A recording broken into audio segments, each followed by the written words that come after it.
questions that the board members should be asking for administration, asking for your management company. We're going to be talking about self-evaluations. We're also going to be talking about ESP evaluation. We're going to tie that all into strategic planning. So we're going to start right away. So I'm going to introduce Julie Hopper. And Julie is going to be our first presenter.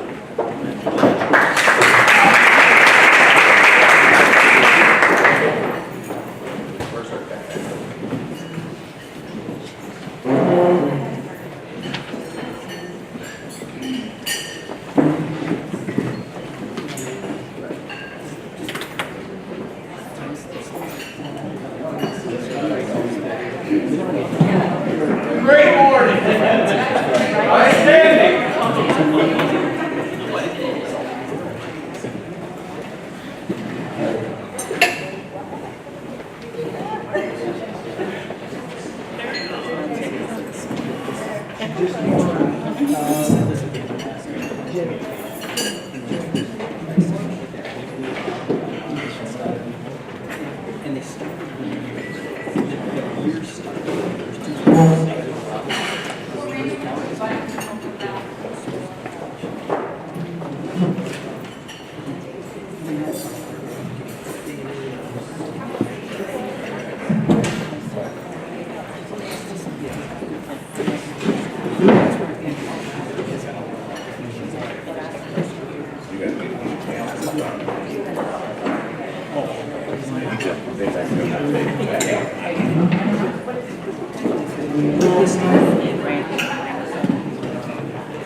So one of the things we like to do with folks is tell them a little bit about ourselves. And one of the things that I want to share about Julie is she's got twin 14-year-old boys. So she's busy. Can you imagine that? What I often say is, what's worse than having twins? Triplets. I'm actually a triplet. And so we like to share a few unique things about ourselves. But really, being a mom of twin 14-year-old boys has equipped her really well to do her primary charge that our leader Jim made sure to give her primary charge, and that was to provide adult supervision to Joe and I. So I think she's doing an okay job so far. Nevertheless, she's an expert on this stuff, and she's going to help talk through some of the strategies that you can employ to answer that number one question: are kids learning?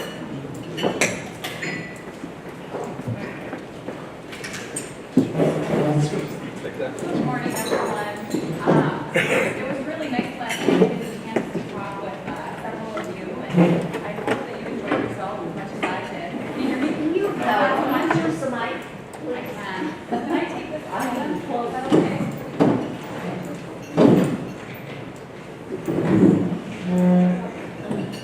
Does that matter? Okay. Well, good morning, everyone. It's great to be here. It was wonderful to have the opportunity to chat with several of you last night. I hope you enjoyed the tour as much as I did. Like I said yesterday, I'm actually from Purdue, and despite living here, I've only been on that tour probably once in my life. So it was a neat treat, and I really said I really enjoyed it. So thank you to Jenny and thank you to Nick. I've been asked to talk to you about academics this afternoon or this morning, and give you an overview. Not only what Lake State will be looking at when it comes up to your review, but really questions you should be asking as a board so you know whether students are performing and meeting educational goals that you're bound to meet.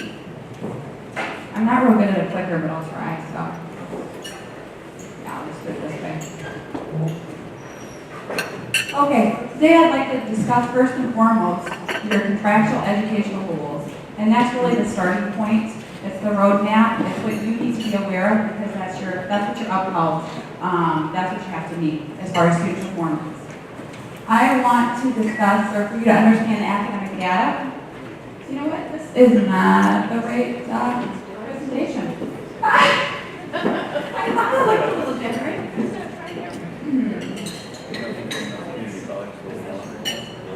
Yeah, that's my fault.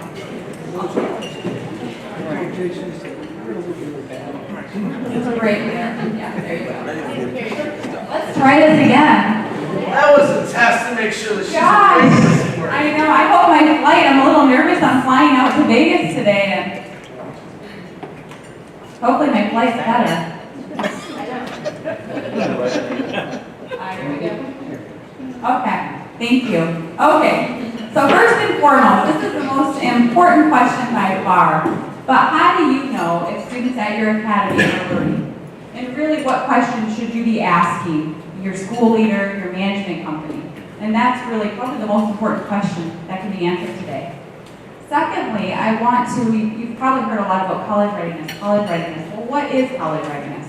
So I want to discuss that and then also introduce you to a system called Elevate 360. And that really allows you and then also Lake State, your authorizer, to know whether students are actually college and career ready when they leave your academy. Third, I want to discuss nationally norm reference testing with you, and that would be your performance series and your measure of academic progress exam by NWEA. And then finally give you some updates, the crazy mess of the state assessment, the MEEP, and then discuss Explorer plan as well. And like Jason said yesterday, this is really interactive, very low-key. If you have a question, feel free at any time to ask a question. Nick, or you can jump in at any time, and I'm sure Jason and Joe will as well. Okay, so you are responsible, like I said, as a board to ensure that students who attend your academy meet the educational goals that are outlined in your contract between Lake State and your board. And you'll see the word ensure again, like Jason discussed yesterday. Keep in mind that your contractual educational goals, they need to include two components. There should be an achievement component and a growth component. And if I were to choose, I mean, they're both very important, but to me the growth component is vital, and that's the most important piece. No matter where your students come in, everyone is unique. You have your low achievers, your mid achievers, your high achievers. It doesn't matter where they come in. They all need to gain a year's knowledge, right? And to me, as a former teacher, I think that students that are low achievers and they're not caught up to grade level, it's just as bad as if there's high achievers who are stagnant. So everyone needs to grow in a school year. And that's why that growth component is so very important. This is an example of a contractual educational goal. It might look familiar to some of you. Some of you actually have this in your goals. If you don't know what your educational goals are, it's okay, but now would be the time to do something about that before the new school year. Because you need to know this inside and out. This is what you're measured by. And in this example, there's two components. There's a student achievement portion, and then there's a student growth component. For student achievement, and I'm not going to read it, but I'll tell you basically what it says. A true measure of an academy is how those students who have been at your academy for 3+ years, how they're performing in comparison to the rest of the student population. And that's really a fair analysis because if we see those core students doing well, we know that good things are happening at your school, and we applaud those efforts. So basically this says the students that have been enrolled at your academy for 3+ years, we want them to hit these college readiness targets.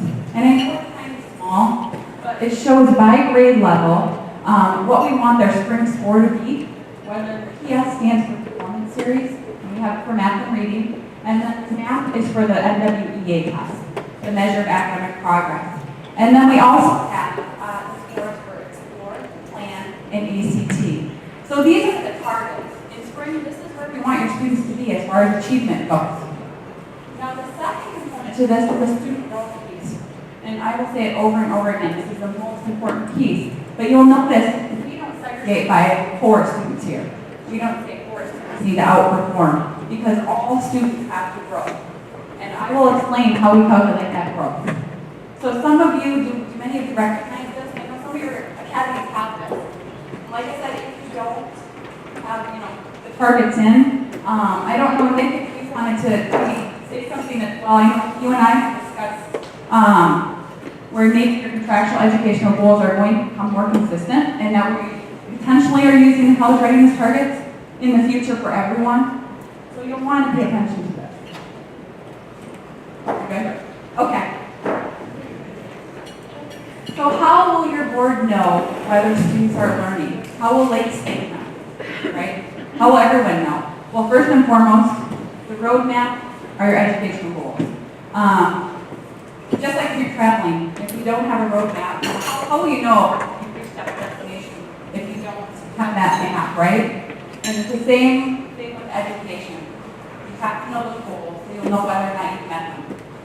Secondly, you have to have communication, good open communication with your school leader and your management company. Now that doesn't mean micromanage, it doesn't mean tell them what to do. Rather, like many of you said yesterday, you have a vision, you know what you want for your students. How you get there would be the school leader and the teachers, and they have to determine that, but you know what you want that outcome to be. But you need to have that open communication. 3, so important, ask questions. Don't be afraid to ask questions.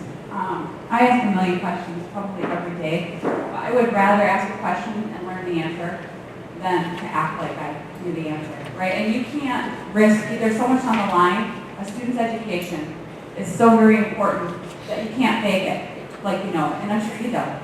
So make sure you know, you understand when it comes to goals and what you're held accountable to me. Number 4, and I think Jason said this yesterday, academic performance should be on your agenda at your meetings. If it's not on every agenda, it needs to at least be after each testing window or testing period. So you talk about it, you know how your kids do, you know their strengths, you know their weaknesses, you know what their game is. So that's very important. And then finally, understand academic reports. You know, I never thought I would be creating reports really as a living, but I'm doing that. I do a lot of reviews. And I've learned that I can portray data in various ways, the same data, from how high I make the bar graph, or how wide, or what you use to scale. So you have to learn to read between the lines for performance. So you could have a bar graph where it caps off at 50% versus 100. And if your student scored 40, it's going to look pretty good because of the scale. So pay attention to things like that. Does that make sense? All right, this next slide is just a summary of the current assessments that are out there. Not all of you may use some of them, like the Explore and Plan, depending on grade levels offered. But there's the nationally normed reference assessments, and that's the MAP or performance series. And those are offered in fall, winter, and spring. Not all of you do them for all 3 testing periods. Some of you just do 2. I've encountered some academies that just do the winter and spring, which we'll talk about, and a lot of people just do fall and spring testing. And that's subject assessed math and reading. The MAP test offers assessments for 2nd to 10th graders, and the performance series has 2nd through 9th grade for math, in algebra 1, 2 in geometry, and then reading for 2 through 12. And the reason I'm actually reading that off is that there's going to be some changes with the Explore and Plan test, and the Aspire will be replacing that, but another option would be one of those assessments for 8th and 9th graders and 10th graders. There's the Explore and Plan. Like I said, it's an ACT prep for your 8th, 9th, 10th graders, and that is now being replaced by by the Aspire test. ACT was granting some extensions, but I think they've ended that now. And so you will have to think about what you want to do, and Nick will have to put some thought into that as well, as how you're going to assess those kids now. There's the NEEP test, traditionally offered in October. We don't know what's going to happen right now. There was money allotted in the budget, the state budget, to offer the NEEP again. Whether that will be in the fall, whether it will be in the spring, I don't know.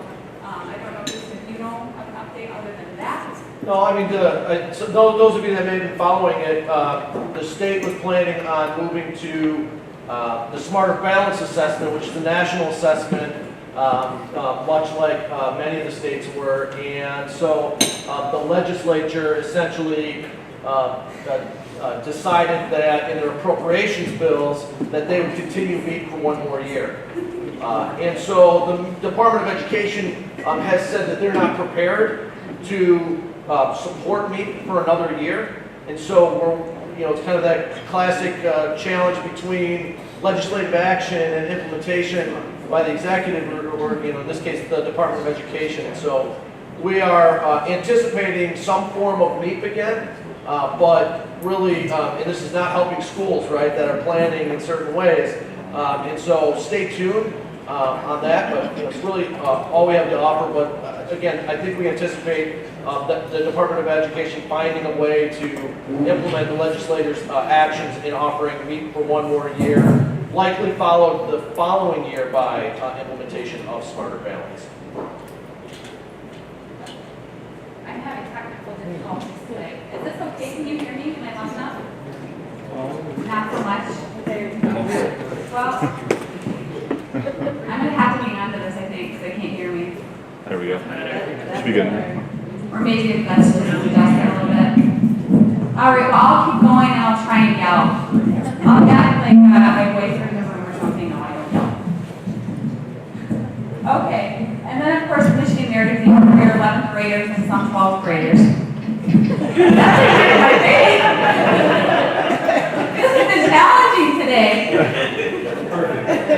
All right, great. You want me to start over? Okay, so how does LSSU evaluate your academies, and really how should you be evaluating your academy? Well, you're going to look at national norm reference testing. That's very important. And of course, I really like that because it shows the growth component. Secondly, there's criterion reference assessments, which would be your MEEP test. And it really measures students against a set of standards, like the MEEP, the ACT, the Explore, and the Plan. I want to go back up to the national norm reference testing, and that really compares, what I like about it, it compares student performance on a national scale. So they're getting a norm sample, and you get a ranking, which is really great. Jason wanted me to point out that when you're reading and talking about reading different reports and assessment data, there is a difference between mean performance versus the percent meeting a target. So mean performance is we also have a test, and we take our average score. And that would be for performance series, it's offered in scale scores. And then for the math test, it would be a grid score. This is. So that's different. An average score is different than the percent of students meeting the target, just so you understand that, okay? So that would be different. And I don't know if you want to elaborate if you wanted to. The example is, the comparison is, if you're a business owner, right, you've got 6 branches, and overall you've got a 20% profit margin for your whole company in a year. That's great, but one of those businesses might be losing money, and another one might be really hitting the ball out of the park. And it's the same thing with averages at a school level or at a grade level. Averages can be interesting and can be helpful in looking broadly at performance, but you want to ask the question, how many kids are meeting the benchmark as well, to see, some kids might have 3 years worth of growth, and other kids might have a half year's worth of growth. So those are some good questions to ask school leaders to give more detailed data at times. Okay, so the question of the hour, how can we know whether students are reaching their achievement targets and goals for national norm reference assessments? And I want to step back for a second. You know, the answer is Elevate 360, but I want to talk to you, I guess as an authorizer. I've worked for Bay Mills Community College for 8 years, and we authorized 40-some schools throughout Michigan, and I was in charge of putting together the academic reviews and annual reviews for those schools. Prior to using, and I'm not putting a plug in for Elevate 360, but I'm just being very honest with you, prior to using Elevate 360, I don't know how we did that thoroughly, because we had to base those decisions on need. And the need is need, you know? There's some positives, but it doesn't, it's not as strong, it doesn't give you that rich data like the National Norm Reference Testing. So I feel really good about Elevate 360, and I'm happy to talk a little bit about it to you. So what is Elevate 360? It's a web-based program that really shows whether a student's education is preparing him or her to be ready for college. And it measures student growth and achievement. And then starting in 2nd grade, which is amazing, onward against targets that are aligned to ACT's definition of college readiness. And this is one component. It's a strong component, but, you know, like my colleague discussed, you know, this is one factor of whether a student is successful. Grit and determination and all of those other characteristics count as well, but this is one indicator. So Elevate 360, it measures a school's performance against the national standard. And then it provides this graphic representation of that. And yesterday, Jason and I talked about the 3-second rule. What's nice about this is that I think in 3 seconds, and I'll explain how to read that, you can tell pretty quickly how your kids are performing. This example is called the grade level trajectory graph, and it shows by grade level whether kids are on track for college readiness. And basically, you look at that trajectory line, that represents college readiness. When those error bars are touching, once they touch that line, and if it's yellow, it means the students are either approaching or they've met college readiness. If it's above the line and it's blue for achievement graphs, they've exceeded, and it's green for growth charts, then they've exceeded those targets. And if it's red and below that line, then they're not where we want them to be. So it's that simple. Yeah. Is this individual or is this? This is a grade level by grade level trajectory. So you can see, I'm afraid to move. So you won't be able to hear me. I'll just talk loud. So you can see here by grade 2, 3, the grades are up here, and it's just by grade level summary basically. And this is for math, and I'll show you a bigger graph in a moment of that. So yes. Is that generally just by grade level or those individual test scores that are received? No, this is by grade level summary. Yeah. Oh, that's Elevate 360. And this is called right. There is no individual test score that you receive for those students? No, not at this point. This is, it goes down to by grade. That's furthest it goes down right now. Okay, so this next slide shows you might be wondering, well, where did you get these targets? You know, we didn't just make up these college readiness targets. A few years back, Central Michigan University did a pretty extensive study. And if you want to study and need something to read before bedtime, you can get that to you. But really, they looked at kids who were 21 on the ACT and also had the National Norm Reference Testing. And then they backwards mapped by grade level scores needed to be college ready. And so the top scores, this is the performance series, and this is the spring target score for reading that's needed. And the bottom set stands for the measure of academic progress and WDA test, and that's below. And then we have the Explore and Plan and ACT scores. What's nice about Elevate 360 is that it allows you to compare schools even though they're using various assessments. So and that's really a strength of it. So it doesn't matter, like an authorized, some schools use performance series, some use math, but you can still fairly compare those schools. So I keep saying college readiness. What is college readiness? It really means that students have a 50% chance of earning a B or better and a 75% chance of earning a C or better on basic entry-level classes. So why is 21 important? You keep hearing that number. Why is that important? Here is a chart that outlines the CLET scores that various institutions accept. And you can see the lowest being 16 for open enrollment, and the highest Ivy League at 32. And then the national average, of course, is 21. I've already talked about this, the backward math where we want kids to be. And if you know where you want them to be, then you can track that progress, which is really great, really exciting. You know, as a parent, I would love reports like this for my kids that really show me where the kids are. So ATC, this is just an example of, or it outlines the subject area scores needed to get that 21 on the ACT. There have been a couple changes. Reading is now a 22, and science has dropped to a 23. We will be upgrading our system shortly to reflect those changes. So why is college so important? Why does it matter? Why do we care? There was a recent study back in February of this year by Luke Laser, and he looked at, this is not, this won't be real surprising findings, but he looked at 25 to 32-year-olds, and he looked at their college level, and he compared the poverty income level with that group of people. And of course, people who have a 4+ year degree, they're going to make more money. They're going to have a less chance of living in poverty and a lower chance of being unemployed. It's not earth-shattering news, but it supports, once again, why it's so important to be college ready.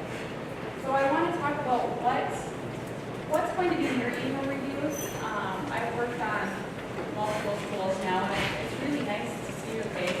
Because I've been working on your academy, so when I hear your academy, I'm like, who's this? Remember your academy, you know academy and stuff? No, okay. So it's nice to finally put a face to the academy.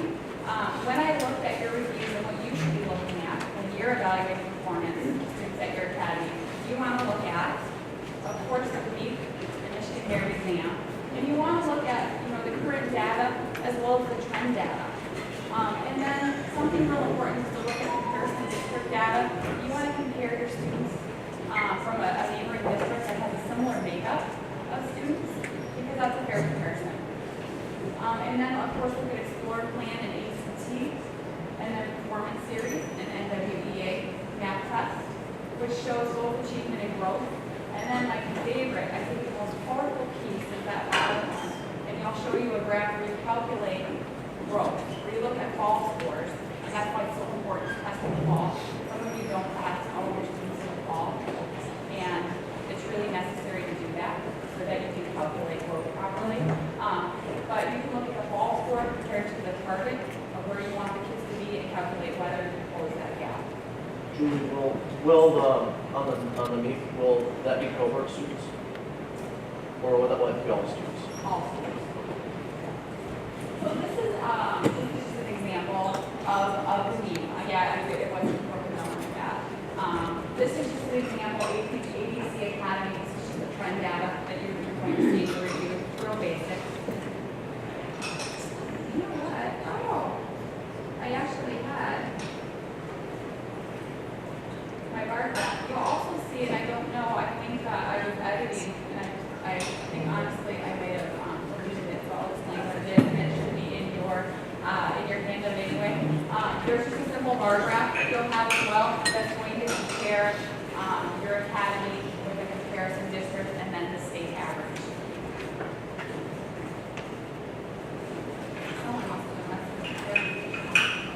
I'm just kidding. When you're looking at the subject area proficiencies, they are all important. They are all important. However, I would suggest special attention to the reading proficiency level for your 4th and 7th grade. I don't know if you're aware, but back in July, and I don't know, maybe Joel wants to talk a little bit about this. In July of 2012, the American Civil Liberties Union actually filed a right to read lawsuit on behalf of Highland Park students because they weren't proficient. And by state law, they need to be. And if they're not proficient, then you have to intervene and they have to bring them up to grade level within 12 months. So that's very important for you to know. We have to take steps reasonably calculated to bring it up to grade level. It's very important. But very important. So that's something you're going to want to pay attention to. And that's largely, for most of you, your Title I allocations and strategies. So what are the strategies that your leadership team is employing to bring kids who aren't proficient up to proficiency. Those kids who are struggling, who are showing some gaps in their educational achievement. And so your Title I dollars are used to target specifically those struggling students. So, that's good context for that as well. And I guess just to add to that, that I'm involved in that litigation. I actually represent the Public School Academy in that lawsuit. And what's interesting about it is we ended up with an expert from U of M that came in and looked at our program on behalf of the plaintiffs and came up with a whole bunch of suggestions about how we should be doing things in our program. When we had actually just taken over, they sued us in August and we just took over in July. And so they basically, they targeted the academy. They didn't target the old school district. They targeted the public school academy, saying that, clearly we didn't have anything in place to do these things. And what we ended up doing through the litigation is bring our own expert in and say, no, this is the educational plan. This is how we do it. Why do I say that? Because what Julie's telling you is, you have time as a board, and this is the whole governance thing we'll talk about later, you have time as boards to work with management to actually feather your nest with this kind of data, to actually feather your nest with, what are we doing, how are we performing, to build a track record that you're making good, sober inquiry into what's going on. And those are the kinds of things that, just right out of the gate, Highland Park just unfortunately got sued. We just argued 2 months ago in front of the Court of Appeals. We're expecting a decision anytime soon on that. We think it's going to be favorable. But the point is that if you can get this kind of data under your belt, you've got years of operational history in some cases to draw upon, you're going to be so much better positioned if somebody wants to question you. And these tools are very sophisticated tools that will help you do that for you. Okay, so this, thank you very much. This next paragraph is probably my favorite. I think it's the most colorful. And I guess that's why I mentioned also it's really important to have fall testing and not just winter testing. In this graph, you can see your average fall score. I'm sorry, I'm afraid to move, like you're not gonna hear me, so I feel like I'm stuck here, but. You have a winner. I know, I'll just write it here. Critical represents your average fall score. Okay, and this is for performance series. And then the green is your average spring score. And then this is the college readiness target up top here. And the red is the school gap target of where we want you to be by the end of the year. And I'm going to explain how we calculate that in a few slides here. But this shows you exactly whether or not you're hitting that target, which is really great. So that's the fall, that's the spring. We actually like those are your college readiness target, and that's, but this is the gap target, and that's the college readiness target. So you see this school, right? This is where they started. So you want that baseline to figure out how much the school's grown. And in this case, the school hasn't met either target for most grades, because this is their final score. And it's below both of the targets, okay? And so that shows you visually that they didn't meet the achievement target. And one of the things we recognize, and I think Nick and his team recognizes, is that for some of you, you serve students that have been traditionally underserved, and they come in very low. And so to recognize that, that's also why the growth component is very important, because we know based on levels of poverty and the fact that they've been not provided quality education in the past, that they're likely going to come in below. And so that's why the growth target is below the actual achievement target, because if you're consistently meeting the growth target, at some point those students will catch up. And that's why it's so important to test your students in the fall, because really when, I know some of you are testing your students in the fall, that doesn't give you enough time to really measure growth accurately. So you can probably expect that to be achieved as well as a requirement. I think they can discuss that, but that will be very, very important to test all your kids in the fall. And that's a big criticism of me. It's only one time, a snapshot. Absolutely, and that's prior to your knowledge, which is safety as well. So how do I read the charts? I kind of been through this, I'm not going to go through everything, but on these charts, you see the achievement target line. It's the same as the trajectory line in the other graphs. This is where we want kids to be. What's nice about this is an overall school summary. So the other one was by grade level. This is overall school summary. Years are down here, so you can see quickly really how kids are doing. If they're below that line, they're not hitting the target. What's really nice here, you probably can't see this real well, but it says 3+ cohort students compared to the rest of the student population. And as some of your academies have been around for a while and have that data, but others are rather new. But as you get into testing your students, you'll actually be able to see whether your cohort students, those students who are at your penny longest, are outperforming the rest of the students in a very quick snapshot. This is just another version, a larger version of that. For this school, you can see they've been hitting that target. They're doing a great job since 2010-11. This is the grade level trajectory report that was smaller than before. It just shows you by grade how your students are doing. So there's the grade at the top, there's the trajectory line, and it tells you whether they're sitting there. And then you can also display this data for cohort students, which is nice now because you can manipulate. You can look at your first year students, second year students, third year students as well. So how much growth is enough? You hear us talking about that, and I want to delve into that a little bit more.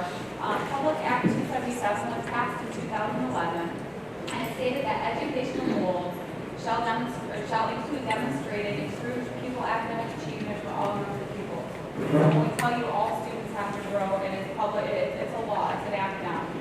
And what's nice about Elevate 360, it allows you to do that. We use a growth to standard measure to calculate whether that's actually happening. And I talked about how that's calculated. As far as you want to close the gap by 70%, so you look at the balls or the student's ball score versus the spring score, and calculate whether they've closed the gap by 70%. And I'll show you what I mean. So this is Johnny, and in the fall he scored 200 on his assessment. And in the spring, college readiness target is 300.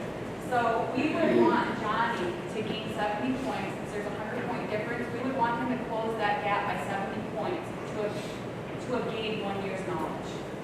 Does that make sense? Yep. Okay. Other than that actual, the fall score versus the spring score graph that I showed you, which is my favorite, this is probably my second favorite and most important graph. This is the growth graph, and it shows you whether students have closed the gap by 70%. So in this school, you can see this is 2010-11. They didn't meet their growth target here, but slowly they're going up a little bit, and they are approaching or meeting the target. And that's what you want to see.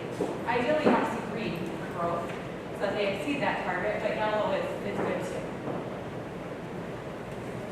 This report is called the EPAS report, and it's a combination of Explore, Plan, and ACT results. If your school doesn't offer ACT, then it just has the Explore and the Plan, whatever your school offers, and you can actually break it down by assessment. So I can see just how your kids that take the Explore in 8th grade did, or how your kids that took the Plan class in 10th grade did. And what's nice about this, it shows the cohort students here compared to the rest of the student population. In this academy, they performed pretty similarly, whether they were cohorts or all students. So you can see in English, they've exceeded the target. Here's the target line. I guess it's kind of pale, so I apologize. In math, they're approaching that target. They've met it in reading. And science is actually traditionally low. This is not unusual to see red. And I think with the adjustment of that score from 24 to 23, that will probably go up.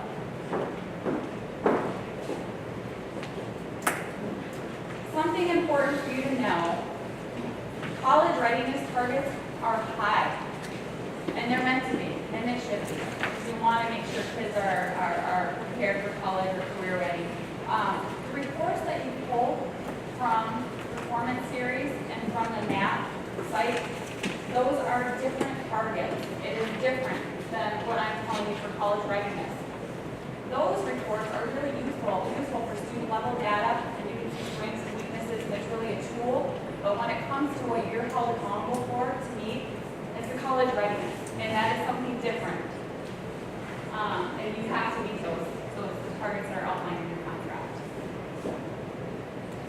So looking ahead, there's a lot of changes coming with with the meat test, I've heard that it will be offered, the state budgeted money for the meat to be offered again. I don't know exactly when it's going to be, if they're going to do a fall or a spring assessment, but there's a possibility of smarter balance in years to come, so I thought that I would just provide a chart that compares the two. The meat test is aligned to the grade level content, high school content expectations, where smarter balance is aligned to Common Core. The meat is administered in the fall, traditionally. I don't know what will happen this year. Smarter balance would be administered in the spring. Meat measures prior year knowledge, and that's really been a criticism of it because you have the summer break, and I mean, how can you possibly get an accurate measure of that? And then smarter balance would measure current year knowledge. Meat is a paper pencil assessment. Smarter balance would be computer adaptable, and that's a big change. And then the meat, another criticism, delayed results. You get the information often too late to even do anything with it. So they're really, it doesn't improve student achievement. You can't really do a whole heck of a lot with it. But smarter balance will have immediate results because it's computerized. So whether, I don't know when that will come into play. I don't know, Jason, Joe, if you know anything more about it. I just know money has been budgeted for the meat, and that's the latest update I have for you. Unless maybe someone out there knows. No, I'd say stay tuned. I'm sure your school leaders are staying tuned. Nick and his team are staying tuned to the direction the state's going to take, particularly for next year. Okay, changes for ACT. After June, I guess right now, actually, ACT is no longer offering the Explore and Plan. They are replacing it with a summative assessment called the Aspire. So you really have some options. I know, Nick, we discussed this too as to what route you want to go with your academies. I did outline the options for performance series and for NWEA, and whether, I'm not sure exactly how you want to handle that. But those changes are coming for sure. They were granting extensions, but I do believe that period has passed to use the Explore and Plan for one more year. But I don't think they're doing that anymore, so. Pass over that. I provided a list of helpful websites where you can learn more about the transition, perhaps smarter balance. There's a testing site, NWEA, and performance series is the Edgeworth Lake State website, and then from ours at the Turtle Institute. Something I want to leave you with, and if I were you, and actually, I may be you. I'm excited because I potentially might be on the school board. I'm waiting to hear whether I need to clean my. I'm waiting to hear whether it's something I can do. But I really, when I say I admire you, I truly do. I admire what you're doing, trying better education options for students. You're fine, but I'm going to hopefully be on the board as well. But these are the questions that you should be asking your school leader and your management company. You know, our students who have been enrolled at your academy for longer periods outperforming other students. That's very important to know. How did your students perform compared to districts and similar student makeup on any assessment? Specifically, what is your degree proficiency for the meat test for 4th and 7th graders? This is a great question. How many students met their growth target? You want to know that. And then our students meeting college readiness targets, and how do you know? Like I said before, do not be afraid to ask questions. That's your job to ask questions. You have to be aware of how students are performing so that you can ensure that that things are done to make sure that kids are college ready when they leave your academy.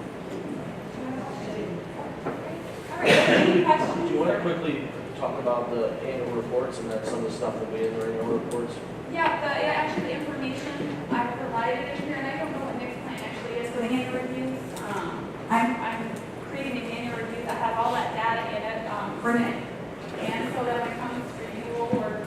Well, that's it. If you've been in operation for 1 year, 2 years, you're going to receive an annual review. So those have already been in operation for 2 years. They go on the state college. And what I will do is I will compile some data and some suggestions and possible directions that you need to be going towards. Julie will provide the academics, and I will come and I'll meet with the boards in the fall, as soon as we have them completed. Now, those of you that are completed your third year are going to be going through mid-contract review. Some of you have already gone through mid-contract review. And that's a more detailed report, because that's getting you prepared for your reauthorization, which is usually in 5 years. So we're trying to give you information for the annual reviews, because I didn't want any surprises out there when mid-contract review comes, and they say, well, gee, you never told us that we were lacking in this, or we needed to improve in this particular area.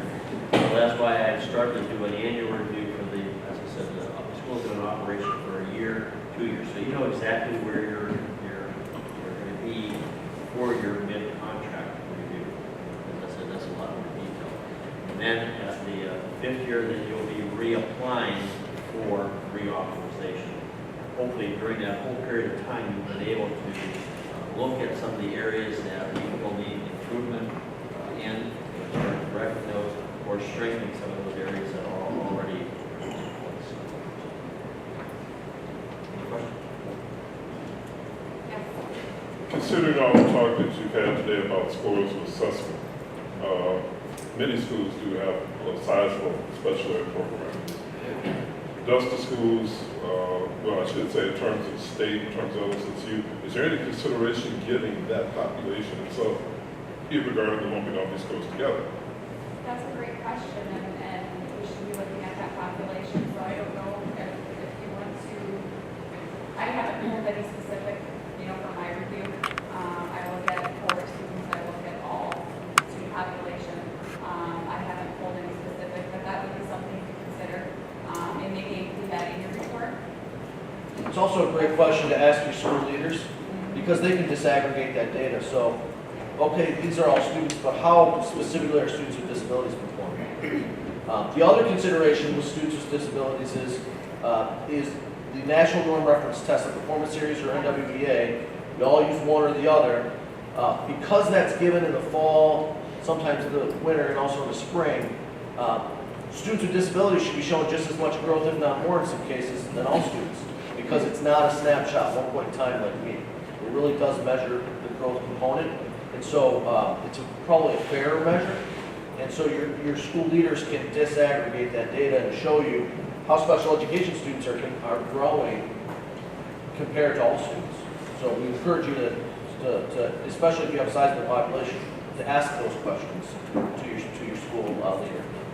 And that's it, when you're testing the fall, the winter, or spring, that allows your teachers then to look at the delivery system for a particular student. If they're not achieving in the winter, they haven't made the necessary growth, and that gives them the opportunity to change that particular curriculum for that individual student and develop individual plans for them. So that's why we encourage you to do a fall, winter, and spring testing. Right? And that's the one thing is that the test results then should be shared with the teachers. Not just take the test and put it on the shelf. It should be part of their plan to review these after the test results come in. So they know exactly what they need to be doing, not only for their total class, but also looking at their individual students and how they can better adjust their curriculum to meet the needs of those particular students. And then the other piece that we talked about, you have to have consistent testing windows. And I know Vicky's probably planning on sending out a letter explaining when the testing windows are, because you want to make sure so we can compare your times fairly, that they're tested in the same span of time. Is that it then? Feel free if you have any notes. Yes, I have a question. In regards to the special education, is there a scale to measure that would be separate from what we're using here that would be able to measure the academic performance of the special ed child?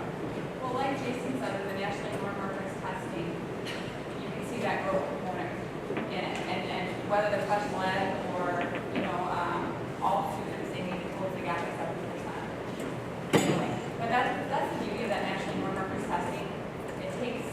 It looks at where students are, where they come in, and it actually measures their growth. So not all students have the same target. Right, and say that I answer a question and I get it wrong, it's going to level me. It's going to drop that question. If I get the question wrong, it'll ask me a question that's a little easier. If I get it right, it's going to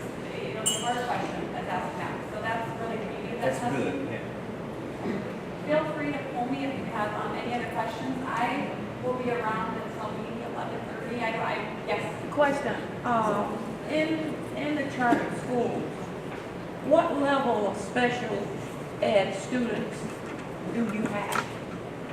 The majority, I mean, You mean the percentage of your students that are no, special ed? I mean, in comparison to regular ed. When you come to the special need child, what level? Is it trainable? Is it, well, we call it educable? Or is it just the LD, learning disability? Where are you? Because that will give you a data as to how you're going to base that special need child in comparison to that normal child. What, you know what I'm saying? If you have a trainable child and you have a regular ed child, that gap is going to be so wide that it's going to be almost impossible to bring that child up 70% up to that level. That's where I usually come in. Yeah, I would also say that that varies school by school, right? Depending, Yeah. what level of severity in terms of disabilities. But I'd also say on the more severe spectrum that you're discussing, many, if not most of those students on that with severe cognitive disabilities are exempt from taking most of these assessments Okay, anyway, exempt, okay. including the MEP. Okay. For obvious reasons. Yeah, okay, great, that's good, okay. But a lot of that is related to their IHs. Right. Oh, I know that. They're going to evaluate the type of progress that they want to see that particular child Yeah. make. And your school leadership will give you that information. Okay. If you have any questions, feel free, always contact me, and I just have my information written on the slide. I will be around till 11:30, and then we're headed to be a different goal. So I have to get to the airport, but it was a pleasure being here. Thank you again for all that you do. So, thank you. Why don't we take a 5-minute break and then we'll go with Joe.